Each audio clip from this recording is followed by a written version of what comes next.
এসো দিনের পথে শিখি ইসলামী জ্ঞান, জীবনকে করি আলোকিত, জীবনকে করি আলোকিত, দিয়ে কুরআন সুন্নাহ। সালাফিয়া মাদ্রাসা, সালাফিয়া মাদ্রাসা, সালাফিয়া মাদ্রাসা, মুকুন্দপুর সালাফিয়া মাদ্রাসা। শিক্ষা জীবনের মূল, শিক্ষাই সাজাই জীবন, দূর করে দেয় যত আছে ভুল, শিক্ষাই থাকো আমরণ। শিক্ষা জীবনের মূল, শিক্ষাই সাজাই জীবন, দূর করে দেয় যত আছে ভুল, শিক্ষাই থাকো আমরণ। আমরা দেখি সেই আগামীর স্বপ্ন, আমরা দেখি সেই আগামীর স্বপ্ন, মানি না কোনো মানা। সালাফিয়া মাদ্রাসা, সালাফিয়া মাদ্রাসা, সালাফিয়া মাদ্রাসা, মুকুন্দপুর সালাফিয়া মাদ্রাসা। মদিনাওয়ালার প্রেম হৃদয়ে গেথে আমরা করে যাই জ্ঞান আহরণ, রাসূলের সেই দেখানো পথে আমরা করি বিচরণ। মদিনাওয়ালার প্রেম হৃদয়ে গেথে আমরা করে যাই জ্ঞান আহরণ, রাসূলের সেই দেখানো পথে আমরা করি বিচরণ। আমলের সুবাস সৌরভিময়, আমলের সুবাস সৌরভিময়, করে যাই হৃদয়ে আশা। সালাফিয়া মাদ্রাসা, সালাফিয়া মাদ্রাসা, সালাফিয়া মাদ্রাসা, মুকুন্দপুর সালাফিয়া মাদ্রাসা। এসো এসো বন্ধু করি আহ্বান, এসো দিনের পথে শিখি ইসলামী জ্ঞান। এসো এসো বন্ধু করি আহ্বান, এসো দিনের পথে শিখি ইসলামী জ্ঞান। জীবনকে করি আলোকিত, জীবনকে করি আলোকিত, দিয়ে কুরআন সুন্নাহ। সালাফিয়া মাদ্রাসা, সালাফিয়া মাদ্রাসা, সালাফিয়া মাদ্রাসা, মুকুন্দপুর সালাফিয়া মাদ্রাসা, মুকুন্দপুর সালাফিয়া মাদ্রাসা। আসসালামু আলাইকুম ওয়া রাহমাতুল্লাহি ওয়া বারাকাতুহু। জাযাকাল্লাহু আহসানাল জাযা। আল্লাহ সুবহানাহু ওয়া তাআলা তাদের কণ্ঠে বারাকা প্রদান করুন এবং এই কণ্ঠকে দ্বীনের জন্য কবুল করুন, আল্লাহুম্মা আমিন। সম্মানিত উপস্থিতি, আমরা সময় দীর্ঘ করব না। আমরা যার আগ্রহে দীর্ঘ আশা নিয়ে বসে রয়েছি, সে আশার অবসান ঘটাতে এ পর্যায়ে আলোচনা পেশ করার জন্য বিনীত অনুরোধ করছি আজকের প্রধান আলোচক শাইখ মোহাম্মদ আকবর বিন আবেদ আলী। শাইখকে কোরআন এবং সুন্নাহর উপরে গুরুত্বপূর্ণ তথ্যবহুল আলোচনা পেশ করার জন্য বিনীত অনুরোধ করছি।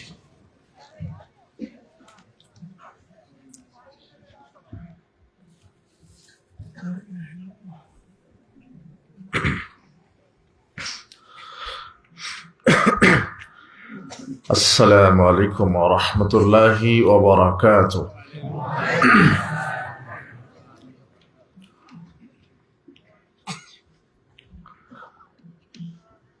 الحمد لله رب العالمين والصلاة والسلام على رسوله الكريم. أما بعد فإن خير الحديث كتاب الله وخير الهدي هدي محمد صلى الله عليه وسلم وشر الأمور محدثتها وكل محدثة بدعة وكل بدعة ضلالة وكل ضلالة في النار فأعوذ بالله من الشيطان الرجيم أفحكم الجاهلية يبغون ومن أحسن من الله حكما لقوم يوقنون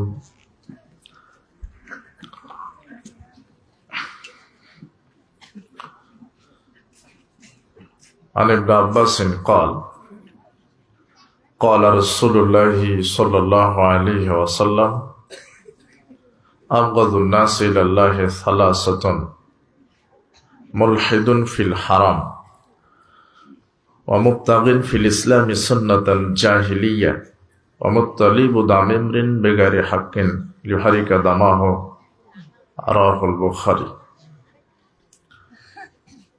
عن ابن مسعود قال قال رسول الله صلى الله عليه وسلم إذا ظهر الزنا والربا في قرية فقد أحلوا بأنفسهم عذاب الله رواه أحمد بإسناد صحيح عن أبي بكر أن رسول الله صلى الله عليه وسلم قال لا يدخل الجنة جسد غذي بالحرام رواه البيهقي في شعب الإيمان بإسناد حسن عن صوبان قال قال رسول الله صلى الله عليه وسلم لا تزال طائفة من أمتي ظاهرين على الحق لا يضرهم من قبلهم حتى يأتي أمر الله وهم كذلك رواه مسلم আজকের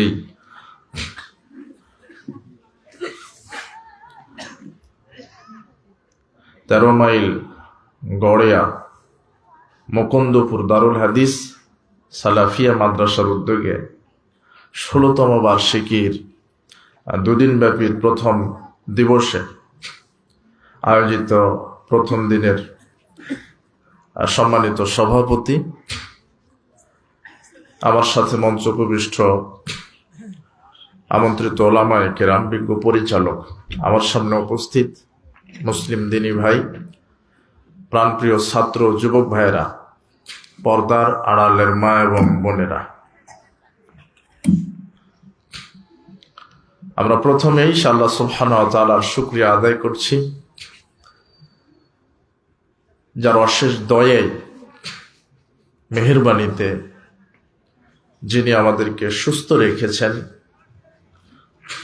যিনি তৌফিক দিয়েছেন এমন একটি বরকতমণ্ডিত মর্যাদাপূর্ণ জায়গায় আসার, বসার তৌফিক দিয়েছেন, কোরআন এবং সহিহ হাদিস থেকে আলোচনা করার এবং আলোচনা শ্রবণ করার তৌফিক দিয়েছেন। সেই মহান আল্লাহ সুবহানাহু ওয়া তাআলার শুকরিয়া আদায় করছি। আমরা সকলেই বলছি আলহামদুলিল্লাহ। লাখো কোটি দরুদ ও সালাম বর্ষিত হোক মানবতার মুক্তির দূত সাইয়্যিদুল মুরসালিন, নবিকুল শিরোমণি নবী সম্রাট রাহমাতাল লিল আলামিন জনাবে মুহাম্মদুর রাসূলুল্লাহ সাল্লাল্লাহু আলাইহি ওয়াসাল্লামের প্রতি।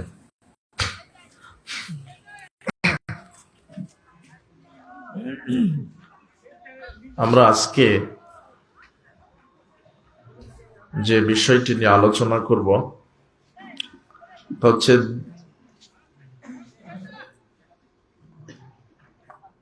দিন শিক্ষার গুরুত্ব, ইসলামী শিক্ষার গুরুত্ব, ইলমের মর্যাদা উল্লেখিত বিষয় আমরা কোরআন এবং হাদিস থেকে আলোচনা করব ইনশাআল্লাহ। যারা দাঁড়িয়ে আছেন তারা বসবেন, যারা রাস্তাঘাটে চলাচল করছেন তারা হাঁটা চলাচল বন্ধ করবেন। রাত অনেক হয়ে গেছে, আপনারা অনেকে ধৈর্য সহকারে অনেকক্ষণ থেকে বসে আছেন।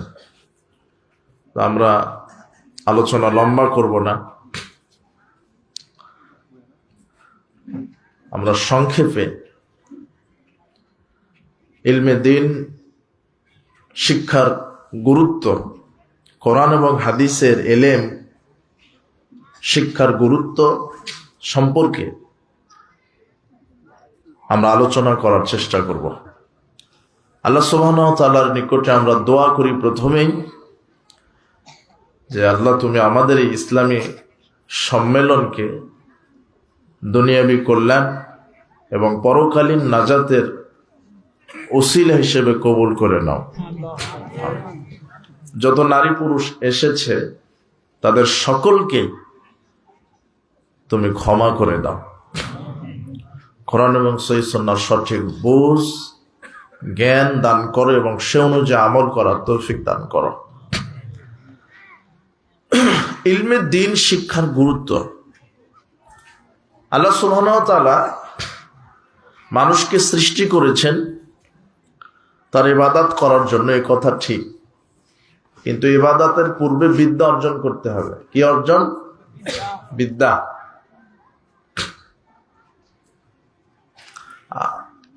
আপনারা একটু ধৈর্য সহকারে বলবেন, ঠিক আছে? আমার কিন্তু সুর নেই, আমি কিন্তু ওরকম বক্তা না, ওয়াজিয়ান না যে ওয়াজ করে আপনাকে একটু মাঠ ঠিক রাখবো। মনে করবেন ক্লাসে বসে আছেন, ক্লাস দার্সে, বোঝা গেল?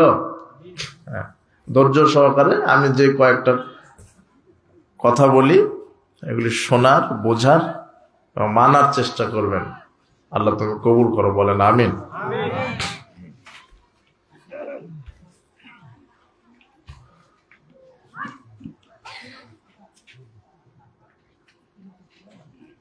আল্লাহ সুবহানাহু ওয়া তাআলা মানুষকে সৃষ্টি করেছেন আমল করার জন্য, এটা ঠিক, কিন্তু আমলের পূর্বে বিদ্যা অর্জন করতে হবে, জ্ঞান অর্জন করতে হবে।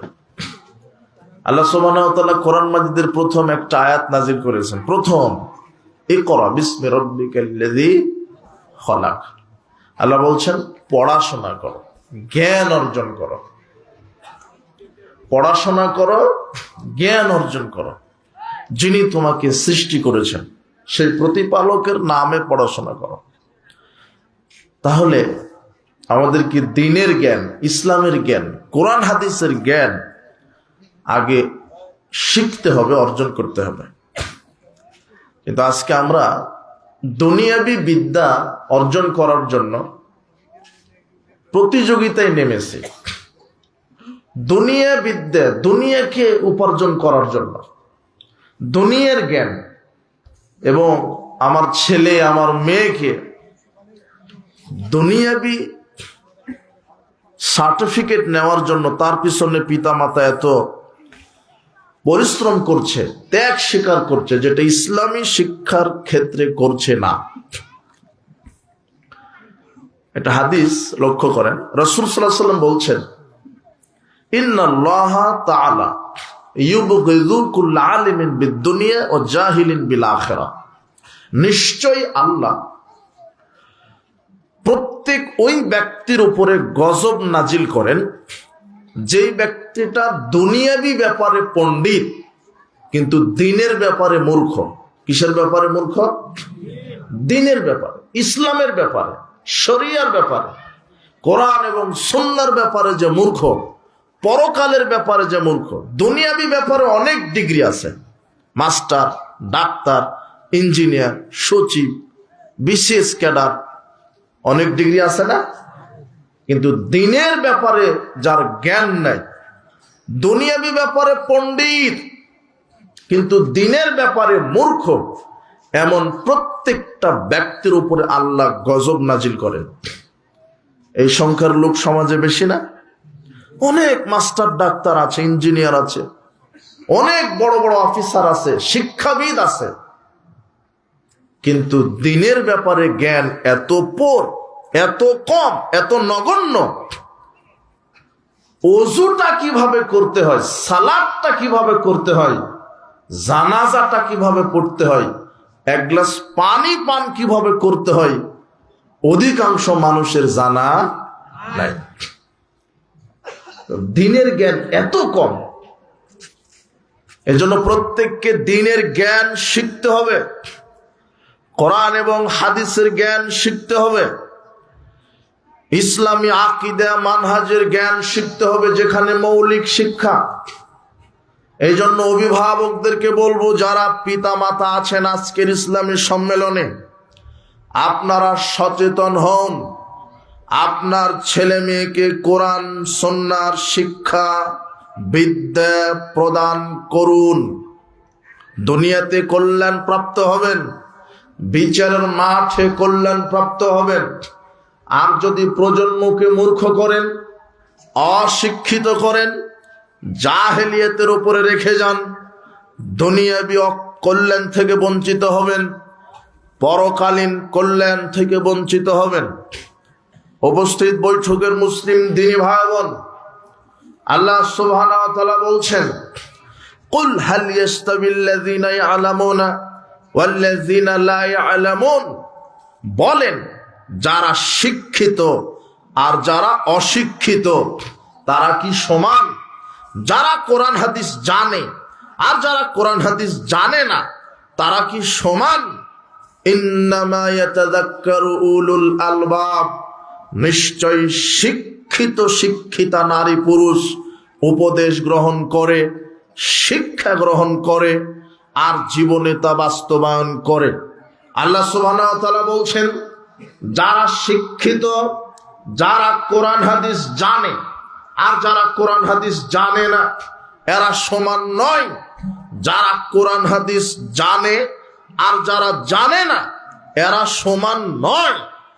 তারাই হচ্ছে নিজের জীবনকে পরিবর্তন করে, তারাই আল্লাহর উপদেশ গ্রহণ করে, যে আল্লাহর ব্যাপারে, পরকালের ব্যাপারে, দ্বীনের ব্যাপারে জ্ঞান অর্জন করেছে।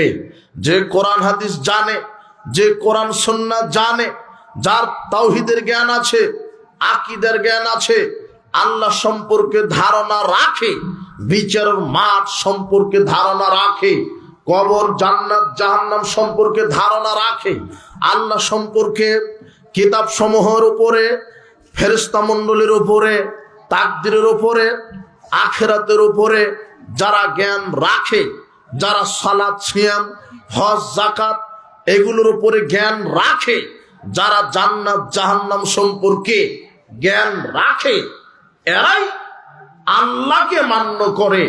আল্লাহ বলছেন, ইউতিল হিকমাতা মাইয়াশা, আমি আল্লাহ যাকে ইচ্ছা জ্ঞান দান করি। ওয়া ইউতাল হিকমাতা ফাকাদ উতিয়া খায়রান কাসীরা, আর যাকে আমি জ্ঞান দিই সে অনেক কল্যাণ প্রাপ্ত হয়। যাকে আমি কোরআন হাদিসের জ্ঞান দিই সে অনেক কল্যাণ প্রাপ্ত হয়। ওয়া মা ইয়াযাক্কারু ইল্লা উলুল আলবাব, শিক্ষিত নারী পুরুষ ছাড়া কেউ উপদেশ গ্রহণ করে না। শিক্ষিতা নারী পুরুষ ছাড়া কেউ ইসলাম মানে না। আপনি ইসলাম জানলে তো মানতে পারবেন, আপনি তো ইসলাম জানলে তো আমল করতে পারবেন।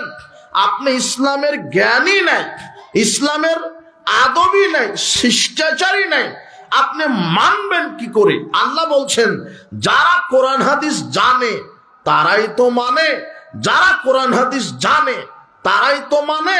দেখেন, আপনার ছেলেকে যদি আপনি কোরআন হাদিস শিক্ষা দেন তাহলে সে অনুযায়ী সে আমল করবে, আর যদি কোরআন হাদিস শিক্ষা না দেন তাহলে সে আমল করতে পারবে না, সে জাহেল থাকবে, সে অজ্ঞ থাকবে, সে মূর্খ থাকবে। এই জন্য প্রত্যেক পিতামাতাকে সচেতন হতে হবে। আমার ছেলে মেয়েকে কোরআন হাদিসের জ্ঞান দিব, বিশ্বাস করেন মৌলিক জ্ঞান, প্রধান জ্ঞান হচ্ছে কোরআন হাদিসের জ্ঞান, ইসলামের জ্ঞান, যেই জ্ঞান আল্লাহর পক্ষ থেকে এসেছে, যেই জ্ঞান প্রচারণা করেছেন মুহাম্মদ সাল্লাল্লাহু আলাইহি সাল্লাম। মুহাম্মদ সাল্লাল্লাহু আলাইহি সাল্লাম আল্লাহর কাছে জ্ঞান ভিক্ষা চেয়েছেন। আল্লাহর কাছে জ্ঞান বিদ্যা ভিক্ষা চাইতে হয়। মুহাম্মদ সাল্লাল্লাহু আলাইহি সাল্লাম সব সময় বলতেন, আল্লাহুম্মা ইন্নী আসআলুকা ইলমান নাফিয়া, প্রতিপালক আমি তোমার কাছে উপকারী বিদ্যা চাই। কি বিদ্যা চাই? আমার কথা কি বুঝতে পারেন?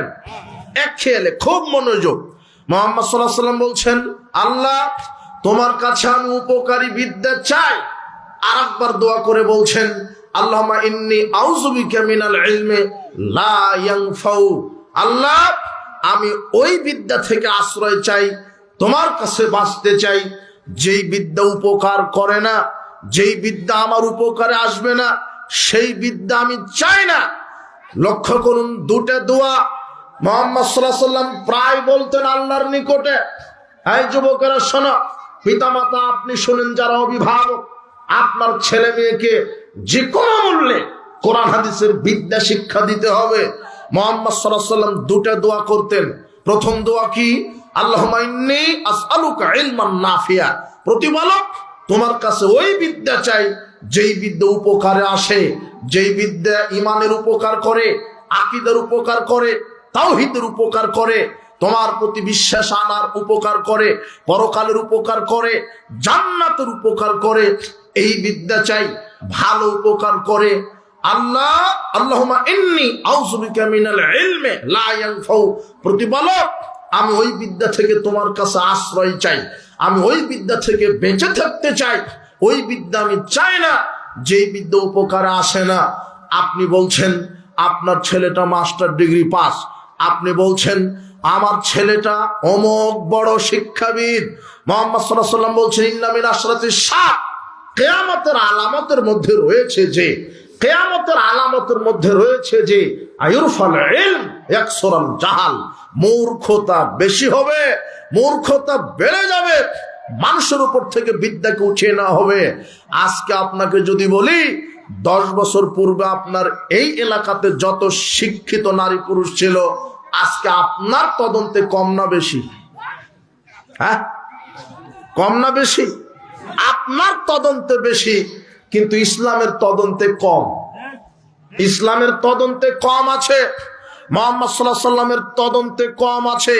মুহাম্মদ সাল্লাল্লাহু আলাইহি ওয়াসাল্লাম বলছেন কিয়ামতের আলামত, দিন যত যাবে মূর্খতা বেড়ে যাবে, জাহালাত বেড়ে যাবে, জাহেলিয়াত বেড়ে যাবে, শিষ্টাচার থাকবে না, অশিক্ষা কুশিক্ষায় ভরে যাবে, জেনা ব্যভিচার, গান বাজনা, জুয়া, আড্ডা, আপনার গীবাত, পরনিন্দা, আপনার শিরক বিদআত, চুরি, হত্যা, জুয়া, লটারিতে সমাজ একাকার হবে। মুহাম্মদ সাল্লাল্লাহু আলাইহি ওয়াসাল্লাম বলছেন কিয়ামতের আলামতের মধ্যে কি রয়েছে? দিন যত যাবে মূর্খতা বেড়ে যাবে। মুহাম্মদ সাল্লাল্লাহু আলাইহি ওয়াসাল্লাম বলছেন দিন যত যাবে জাহালাত বেড়ে যাবে, জাহেলিয়াত বৃদ্ধি পাবে, বিদ্যা উঠে যাবে। আপনি বলছেন কি আমার এলাকাতে 10 বছর পূর্বে মাস্টার ডিগ্রি পাস যদি 10 জন থাকতো, আজকে 100 জন আছে, 100 জন বেশি হয়েছে। আপনার তদন্ত ভুল। কে বলেছে মাস্টার ডিগ্রি পাস? মুহাম্মদ সাল্লাল্লাহু আলাইহি ওয়াসাল্লাম বলছেন মূর্খতা বেড়ে যাবে। মাস্টার ডিগ্রি পাস, মুহাম্মদ সাল্লাল্লাহু আলাইহি ওয়াসাল্লাম বলছেন আল্লাহ বিদ্যা ঠিক আছে, দুটাই বিদ্যা, সুবিদ্যাও বিদ্যা, কুবিদ্যাও বিদ্যা, তবে আমি মুহাম্মদ সাল্লাল্লাহু আলাইহি ওয়াসাল্লাম আপনার কাছে কুবিদ্যা থেকে আশ্রয় চাই। তার মানে যেই বিদ্যাতে মাস্টার ডিগ্রি পাস করার পরও মুখে দাড়ি চাচা আছে, যেই বিদ্যাতে মাস্টার ডিগ্রি পাস করার পরও প্যান্ট টাকনোর নিচে আছে, যেই বিদ্যা মাস্টার ডিগ্রি পাস করার পরও পকেটে হাতে গাঁজা বা সিগারেট আছে, যেই বিদ্যা মাস্টার ডিগ্রি পাস করার পরেও জুয়াতে জড়িত আছে, যেই বিদ্যা মাস্টার ডিগ্রি পাস করার পরেও জেনাতে জড়িত আছে, যেই বিদ্যা মাস্টার ডিগ্রি পাস করার পরেও সুদখোর, ঘুষখোর, ইয়াবাখোর, দুর্নীতিবাজ, এরাই হলো লেটেস্ট নামের শিক্ষিত অরিজিনাল জাহেলেরা। এরা বিদ্যান নয়, এরাই মূর্খ। আল্লাহর নবী বলছেন বিদ্যান লোক উঠে যাবে, বিদ্যা উঠে যাবে, মূর্খতা বেশি হবে। ওই যে মাস্টার ডিগ্রি পাস, পকেটে সিগারেট, হাতে সিগারেট, মাস্টার ডিগ্রি পাস, দাড়ি প্রতিদিন চাচে, মাস্টার ডিগ্রি পাস, প্যান্টটা টাকনোর নিচে আছে, মাস্টার ডিগ্রি পাস, ইয়াবাখুর, গাঁজাখুর, গানখুর, সিনেমাখুর, নাটকখুর, লুচ্চাখুর, হারামখুর, বেয়াদব, বদমাশ, চাটুকার, দুর্নীতিবাজ, হারামখুর। কে বলেছে ওকে শিক্ষিত? ও যত বড় মাস্টার ডিগ্রি হোক, মুহাম্মদ সাল্লাল্লাহু আলাইহি ওয়াসাল্লাম বলছেন ও জাহেলের বাচ্চা, জাহেল একটা। এই কথা মুহাম্মদ সাল্লাল্লাহু আলাইহি ওয়াসাল্লাম বলছেন। দিন যত যাবে মূর্খতা বেড়ে যাবে। কে বলেছে আপনার মেয়েটা শিক্ষিত? আপনি বলছেন আমার মেয়েটা master degree pass, English honours master. ভুল হচ্ছে, আপনার মেয়েটা মাস্টার ডিগ্রি পাস দুনিয়াবি গতিতে, আল্লাহ তাকে শিক্ষিত বলেননি। মাথার চুল খোলা আছে মানে, এইভাবে চামড়া খুলে রেখেছে মানে, সাদা চামড়া জনগণকে দেখাচ্ছে মানে কি? আপনার মেয়েটা এত 1% মেয়ে হয়ে গেছে যে টিকটকার করতে করতে করতে পতিতালয়ের নারী হয়ে গেছে। ও ফেসবুকে টিকটক করে, ও মোবাইলে টিকটক করে, ও নাকি শিক্ষিত। আশ্চর্য কথা, ইংরেজি জানলে কি শিক্ষিত হয়? ওর মুখ দেখলে পাপ হয়, ওর চেহারা দেখলে পাপ হয়, ওর শরীরটা হলো পাপের বস্তু যদি নগ্ন হয়ে চলে। মা বোন, আপনাকে শিক্ষিতা নারী আল্লাহ বলেননি। যদি আপনি উলঙ্গ হয়ে রাস্তায় হাটে বাজারে এইভাবে চলাচল করেন, আপনি হলেন জাহেল। কে বলেছে ওকে শিক্ষিতা? কে বলেছে শিক্ষিতা নারী? শিক্ষিতা নারী তো সেই যে কোরআন হাদিস মানে, পর্দা করে, যে 5 ওয়াক্ত সালাত আদায় করে, যে গান বাজনা শ্রবণ করে না, যে স্বামীর আনুগত্য করে, স্বামীর অবাধ্যতা দেখায় না, যে শ্বশুর শাশুড়ির খেদমত করে, যে হালাল খায়, যে গান বাজনা শ্রবণ করে না, যে গীবাত করে না, যে হাটে বাজারে যায় না, যে মানুষের সাথে ঝগড়া করে না, মানুষকে অভিশাপ দেয় না, যে গান বাজনা শ্রবণ করে না। এই হলো শিক্ষিতা নারী। কিন্তু আপনার স্ত্রী, আপনার মেয়েটা যদি এর সাথে সম্পৃক্ত থাকে, ওর ভিতরে জাহালাত আছে। শিক্ষিতা নারী কে বলেছে মাস্টার ডিগ্রি পাশ হলে কি শিক্ষিত হয়? আপনার ছেলেটা মাস্টার ডিগ্রি পাশ হলে কি শিক্ষিত হয়? আল্লাহর নবী বলছেন, আল্লাহ ওই বিদ্যা থেকে আমি আশ্রয় চাই যেই বিদ্যা উপকার করে না, আর ওই বিদ্যা থেকে আমি বেঁচে থাকতে চাই যেই বিদ্যা উপকার করে। আপনাকে দেখায়, এই ছেলে, তুমি তোমার হিন্দু বন্ধুকে বলছো, বন্ধু তোমরা তো খুবই বোকা, তোমরা পূজা পার্বণের দিনে কালীমা দুর্গামার সামনে দুধ কলা রেখে আসো, তোমাদের দুর্গামার 10টা হাত আর 1.5 হাত জিহ্বা বের করে আছে, তার সামনে দুধ কলা জিলাপি দিয়ে আসো তোমরা। ও কি কালীমা দুর্গামা কি দুধ কলা খেতে পারে? তোমরা তো বোকা। কিন্তু হিন্দু বন্ধু তখন বলছে, আরে মুসলমান বন্ধু, আমাদের কালিমার তাও 10টা হাত আছে, দুর্গামার 10টা হাত আছে, 1.5 হাত জিহ্বা আছে, কিন্তু তোমরা যে শহীদ মিনারের স্মৃতিসৌধে ওই 21শে ফেব্রুয়ারি, 16ই ডিসেম্বর, 26শে মার্চ পালন করতে গিয়ে তোমরা এমন একটা খাম্বার সাথে দাঁড়িয়ে থাকো, ফুল দাও, আগরবাতি মোমবাতি যাও, যার হাতও নাই পাও নাই, তুমি আমাদের চেয়ে বোকা। তোমার জাতি হলো এই বিদ্যা শিক্ষা আপনাকে কি উপকার দিবে? যেই বিদ্যা জাতিকে মুশরিক বানাচ্ছে। আশ্চর্য কথা, আপনার ওই ছেলেটা মাস্টার ডিগ্রি পাশ হলো কি করে? যে আদব কায়দা শিখেনি, সালাম দিতেই জানে না, বলছে যে আসসালামু আলাইকুম। ও সালাম দিতেই শিখেনি। তোমার নেতা সালাম দিতেই শিখেনি, ও বলছে আসসালামু আলাইকুম। বলতে হবে কি? আসসালামু আলাইকুম ওয়া রাহমাতুল্লাহি ওয়া বারাকাতুহু। মক্তবের একটা 5-7 বছরের ছেলেটা এইভাবে সালাম দিবে, আর তোমার বিসিএস ক্যাডার ও মাস্টার ডিগ্রি পাস, ও বলছে কি আসসালামু আলাইকুম। তাহলে ওই বিদ্যার উপকারে আসেনি, এই মক্তবের বিদ্যাটা উপকারে এসেছে। এই বিদ্যাটা উপকারে এসেছে। 1 গ্লাস পানি পান করতে গেলে 8টা 10টা বিধান লাগে। 1 গ্লাস পানি পান করতে গেলে 8টা 10টা বিধান লাগে। 1, পানিটা পবিত্র হতে হবে, হালাল হতে হবে। 2, রূপা এবং স্বর্ণের পাত্রে পান করা হারাম। মুহাম্মদ সাল্লাল্লাহু আলাইহি ওয়াসাল্লাম বলছেন, যে ব্যক্তি পানি পান করবে রূপা এবং স্বর্ণের পাত্রে, সে যেন আগুন খেয়ে নিল। কি খেয়ে নিল? আগুন খেয়ে নিল। 3, ডান হাতে ধরেন। 4, বসেন। 5, বিসমিল্লাহ বলেন। 6, গ্লাস আপনি ফু দিতে পারবেন না, নিষেধ। মুহাম্মদ সাল্লাল্লাহু আলাইহি ওয়াসাল্লাম বলছেন তোমরা গ্লাসে ফু দিও না। 7, গ্লাসের ভিতরে নাক দিয়ে নিঃশ্বাস ফেলো না। 8, 3 শ্বাসে পান করো। 9, জগের মুখে, কলসের মুখে পান করো না। যদি পানি পান করতে চাও, জগ গ্লাস মস্ক থেকে ছোট পাত্রে ঢেলে পানি পান করো। 10, খাওয়া শেষ আলহামদুলিল্লাহ বলো। বলো তো কয়টা বিধান লাগলো? 1 গ্লাস পানিতে 10টা বিধান আছে। তো এটা যদি কোরআন হাদিস না জানে, আপনি পানি পান করতে পারবেন না। ও বাম হাতে খাচ্ছে ডাব, আর ডান হাতে সিগারেট, হলো মাস্টার ডিগ্রি পাস। বাম হাতে কি আছে? আপেল, আর ডান হাতে আছে সিগারেট, যেটা কুকুর সিগালে খায় না। এই ছেলে, তুমি খাও, তোমার বাপ খায়, তোমার হেডমাস্টার খায়। আর সমাজে যার টাকার পাওয়ার যত বেশি, গাঁজার পাওয়ারও তত বেশি। ভ্যান চালক সর্বোচ্চ আকিস কোম্পানির বিড়ি খায়, ওর টাকা কম, কিন্তু তোমার স্কুলের হেডমাস্টারও মাস গেলে 50,000 বেতন পায়। ও বলছে আমার কি আকিস খেলে চলে, কমপক্ষে ব্যঞ্জন ছুঁইজ। আর যদি বাংলা ইংরেজি খায় তাহলে তো আরো পরের কথা। তুমি যেটা খাও, তোমার বাপ যেটা খায় সেটা কুকুর সিগালে খায় না, তোমার মসজিদের হুজুর খায় আর বলে মাকরু। অবাক হয় কি করে? ওরা নাকি শিক্ষিত, মদখোরও শিক্ষিত নয়। বিড়ি সিগারেট জর্দাগুল এগুলি জাহেলিয়াত, এগুলি অজ্ঞতা, বর্বরতা, মূর্খতা, এগুলি জাহেলিয়াত। আশ্চর্য কথা, ও শিক্ষিত হয় কি করে? বাম হাতে আছে আপেল, ডান হাতে আছে সিগারেট, বাম হাতে খায় শয়তানে। এই যুবক বলো তো, বাম হাতে কে খায়? মুহাম্মদ সাল্লাল্লাহু আলাইহি ওয়াসাল্লাম বলছেন ওই শিক্ষা কিভাবে উপকার করবে, যেই শিক্ষা উপকার করে না ওই শিক্ষা থেকে আশ্রয় চাচ্ছি। মাস্টার ডিগ্রি পাস, বাম হাতে খাচ্ছে, ও শিক্ষিত নয়, ও শিক্ষিতা নয়। উপস্থিত বৈঠকের যারা অভিভাবক আছেন, পিতা মাতা আছেন, সচেতন হন, ছেলে মেয়েকে সঠিক শিক্ষা প্রদান করুন, ছেলে মেয়েকে সঠিক শিক্ষা দেন, কোরআন হাদিসের শিক্ষা দেন, যেই শিক্ষা জাতির উপকারে আসে, আপনার সন্তানের উপকারে আসে।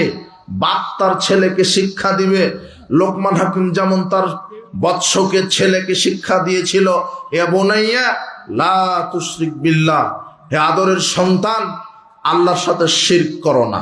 1 2, হে আদরের সন্তান, ছোট্ট কাজ হলেও পাপ হোক আর নেকি হোক, আল্লাহকে ভয় করে চলো। ছোট্ট যেটা তুমি করছো পাপ, সেটা যদি আকাশে থাকে, জমিনে থাকে, পাথরের নিচেও থাকে, আল্লাহ সেটা উপস্থিত করে দেখাবেন।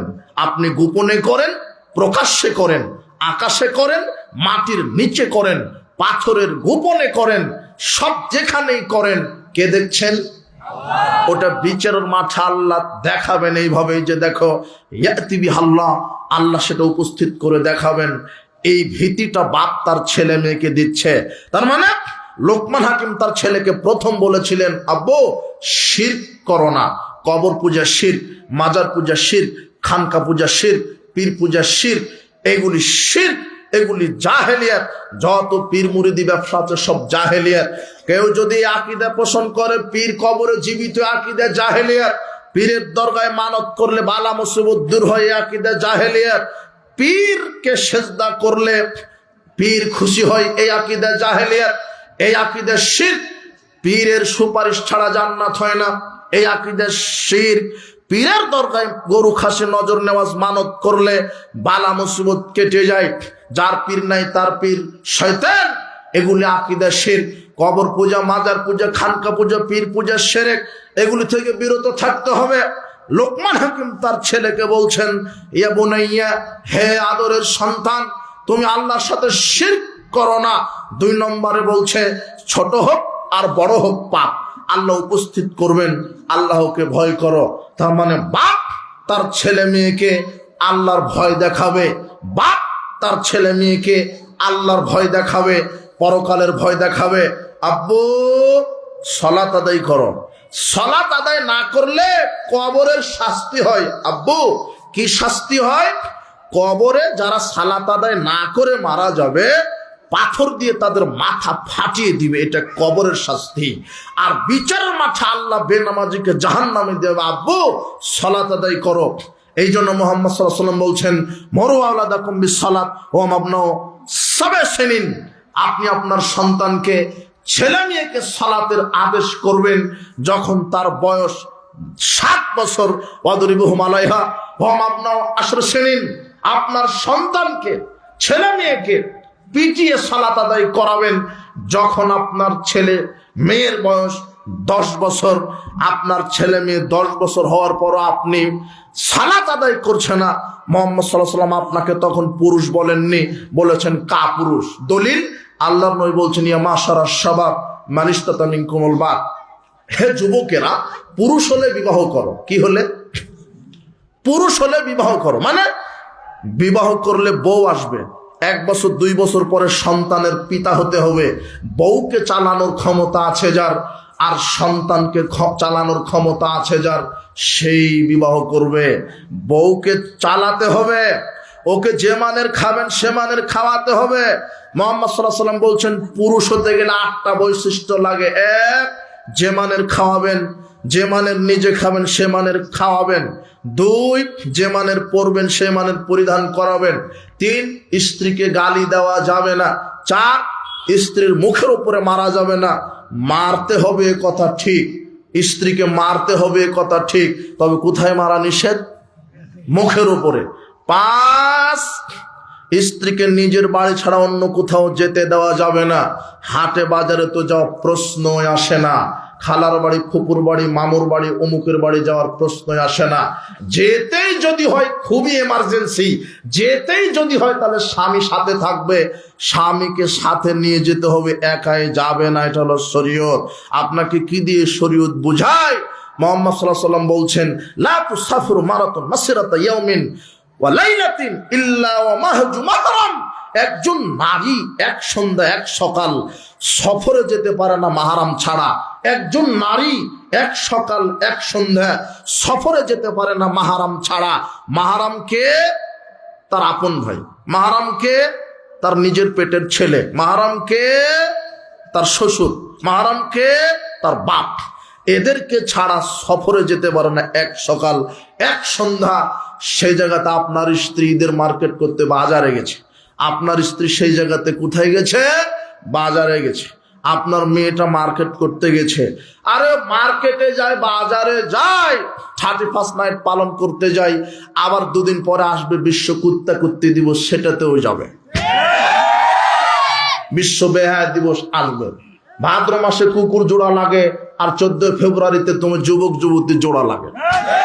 এরা কত খারাপ, এরা কত খারাপ। আর চলে গেছে মালাকুল মউতের সাথে শিক্ষা সফরে। বলছে যে আপু কোনো টেনশন করবেন না, আমি জাফলং এসেছি। তখন আপনি বলছেন মা তোমার সাথে কে আছে? বলছে যে আপু বয়ফ্রেন্ড আছে, বয়ফ্রেন্ড আমার শিক্ষক আছে। তো ওরা কি মাহরাম? একজন নারী হজে যেতে পারে না মাহরাম ছাড়া। কোথায় যেতে পারে না? হজে। তার ভাই নাই, তার স্বামী মারা গেছে, তার ভাই নাই, তার বাপ নাই, তার শ্বশুর নাই, তার সন্তান নাই, মাহরাম নাই, কোটি কোটি টাকার মালিক, কিন্তু হজে যেতে পারছে না। হজ ফরজ হয়নি, কি না থাকার কারণে? মাহরাম ছাড়া যেখানে হজে যেতে পারে না, সেখানে আপনার মেয়েটা শিক্ষা সফরে গেল কার সাথে? শিক্ষা সফরে যাওয়া নিষেধ নয়। স্বামীকে নিয়ে যাবে, তার ভাইকে নিয়ে যাবে, তার বাপকে নিয়ে যাবে। কথা বুঝেননি মনে হয়? গেল কার সাথে? তোমার বোন। তোমার বোন গেল কার সাথে? তোমার বোন কোচিং এর নামে যায় 12টার সময়তে দুপুর, আর ফিরে আসে রাত 12টায়। তোমার বাপ কিছুই বলে না, বলছে যে মেয়েটা কোচিং করছে। মেয়েটা কি করছে? 31st নাইট পালন করছে। মেয়েটা কি করছে? আজকে বিশ্ব ভালোবাসা দিবস পালন করছে। মেয়েটা শিক্ষা সফরে গেছে 2 দিনের জন্য। 6 মাস পরে মেয়েকে বিবাহ দেওয়ার পরে আকবর বিন আবেদের কাছে ফোন দিয়ে বলছেন হুজুর ফতুয়া কি? মেয়েকে বিবাহ দিলাম, 1 সপ্তাহ হয়নি, পেটে যে 4 মাসের বাচ্চা। তো এটা কি হয়েছে? তখন আমি বললাম যে মেয়েকে 31st নাইটে কতবার পাঠিয়েছেন? শিক্ষা সফরে কতবার? পয়লা বৈশাখে কতবার? বিশ্ব ভালোবাসা দিবস কতবার? বলছে যে বেহিসাব, হিসেবই নেই। কথা বুঝেননি মনে হয় কথা। পুরুষ হতে গেলে 8টা জিনিস লাগে, মুখস্থ করেন। কয়টা? 8টা জিনিস থাকলে আপনি পুরুষ। যে মানের খাবেন সে মানের স্ত্রী ছেলে মেয়েকে কি করবেন? খাওয়াবেন।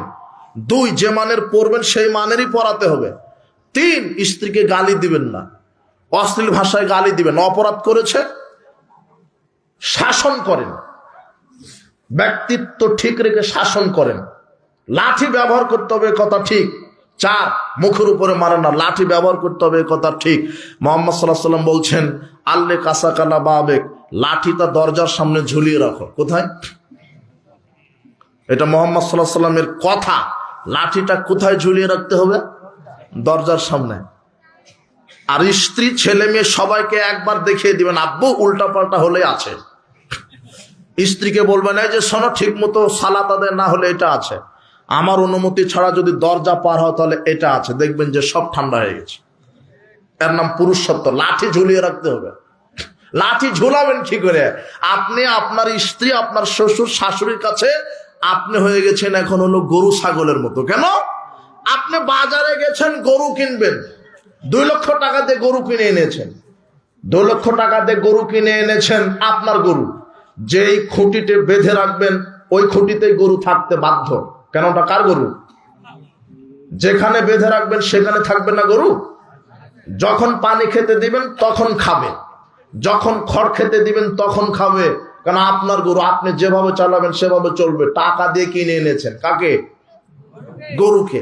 এই যুবক, তোমাকে তোমার বউ, তোমার শ্বশুর আর শাশুড় কিনে নিয়েছে 5 লক্ষ টাকা যৌতুক দিয়ে। তুমি এই 3 জনের কাছে এখন গরু ছাগল।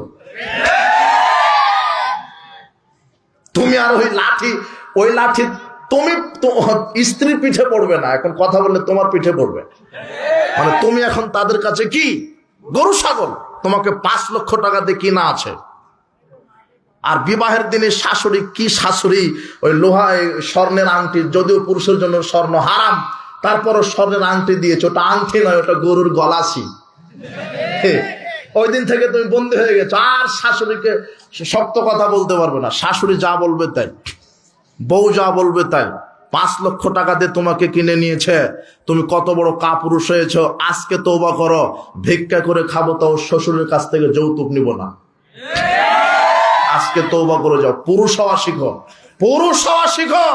বিবাহের দিনে শ্বশুরকে বলা, শ্বশুর আব্বা, আপনি আপনার মেয়েকে 20 বছর ধরে প্রতিপালন করেছেন, কষ্ট হয়েছে, আমি আপনাকে একটা মোটরসাইকেল দিলাম, মেয়ের বাড়িতে যাওয়া আসা করবেন, এর নাম পুরুষ।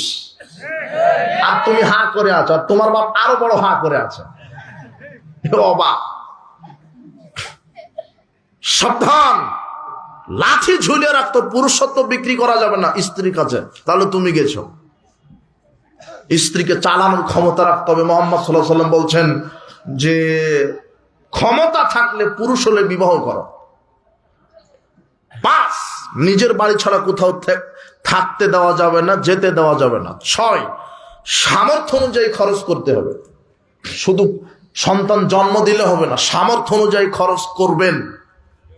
যদি আপনার ছেলের মাসে টাকা লাগে 5,000, আপনি দিয়ে দিলেন 10,000, টাকা আছে, তখন আপনার ছেলে মনে করবে বাহ, আব্বা তো দ্বিগুণ টাকা দিচ্ছে, ওই 5,000 তখন গাঁজা ইয়াবা খাবে।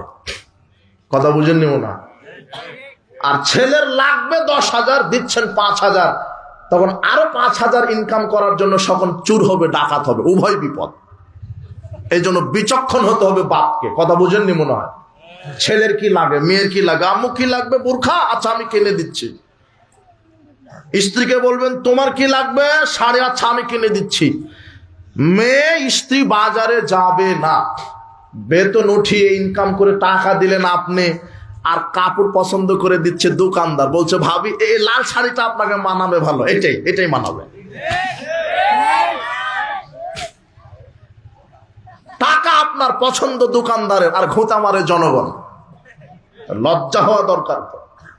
আশ্চর্য কথা, পুরুষ হন, নিজের বাড়ি ছাড়া কোথাও যাবে না। 6, সামর্থ্য অনুযায়ী খরচ করেন। 7, ওয়ালা তারফা আনহু মাসাকা আদাবান, শিষ্টাচারের লাঠি উঠানো যাবে না। এটা আগেই বলে দিয়েছি, লাঠি ঝুলিয়ে রাখতে হবে, ওটা নামানো যাবে না। আজকে গিয়ে সকালে ভালো একটা লাঠি, 1.5 হাতের একটা লাঠি ঝুলিয়ে রাখবেন। আর এই যুবক যারা বিবাহ করনি, যখন বিবাহ করতে যাচ্ছ, যাওয়ার আগে লাঠিটা ঝুলিয়ে রাখবেন। নতুন বউকে বাড়িতে ঢুকানোর পূর্বে বলবে শোনো, এই যে উল্টা পাল্টা হলে আছে। আপনি হাসছেন কেন? এটা মুহাম্মদ সাল্লাল্লাহু আলাইহি ওয়াসাল্লামের কথা। মুহাম্মদ সাল্লাল্লাহু আলাইহি ওয়াসাল্লাম বলছেন আল্লে কাসাকাল্লা বাবে, লাঠি ঝুলিয়ে রাখো। লাঠি নেই বলে আপনার মেয়েটা দুপুর 12টায় বের হয়ে রাত 12টায় ফিরে আসে লুচ্চামি করে। লাঠি নেই বলে আপনার স্ত্রীটা আওয়াল ওয়াক্তে সালাত আদায় করে না।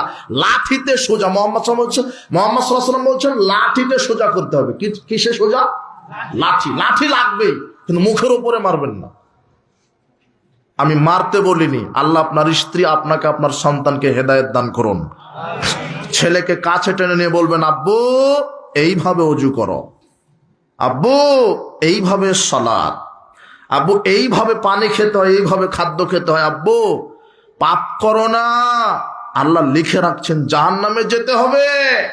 জাহান্নামের আগুন দুনিয়ার আগুনের চেয়ে 70 গুণ বেশি, 70 গুণ বেশি উত্তপ্ত। জাহান্নামের আগুন কালো, আব্বু জাহান্নামে ঝলসিয়ে দিবে সালাত আদায় না করলে। আব্বু মিথ্যা কথা বলো না, গাল চিরে দিবে আল্লাহ কবরে, পরিণাম জাহান্নাম।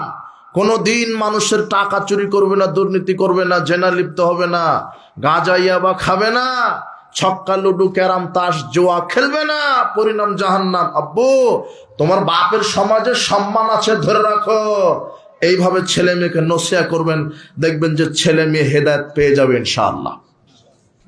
মেয়েকে কাছে টেনে নিয়ে আদব শিক্ষা দিবেন।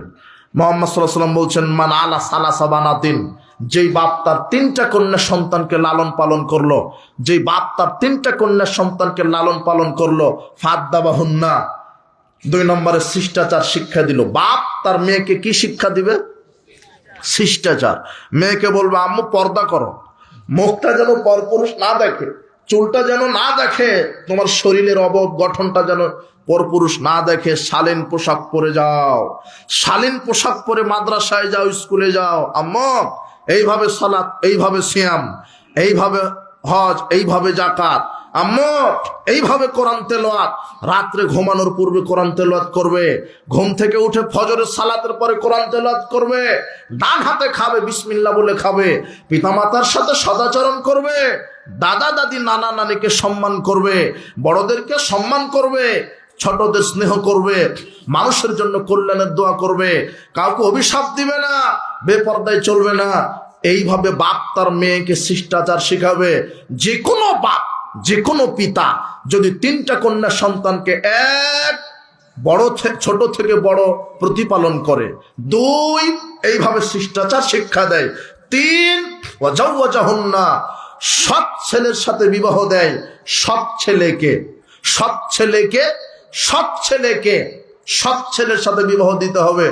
সৎ ছেলে মানে যে 3 বেলা গাঁজা খায়, এ কি সৎ ছেলে? সৎ ছেলে মানে যে চিটার বাটপার। মেয়ের বাপ তার মেয়েকে বিবাহ দিচ্ছে, ছেলের কি দেখছে? চাকরি দেখছে আর টাকা, বেতন পায় কত বেশি। গাঁজা 2 পুরা খেলে সমস্যা নাই, বেতন পায় কত? সালাত আদায় করুক আর না করুক, আশ্চর্য কথা। তো হিন্দুর সাথে বিবাহ দিবেন, টাকার সাথে যেমন বিবাহ দিচ্ছেন হিন্দুর সাথে দেন।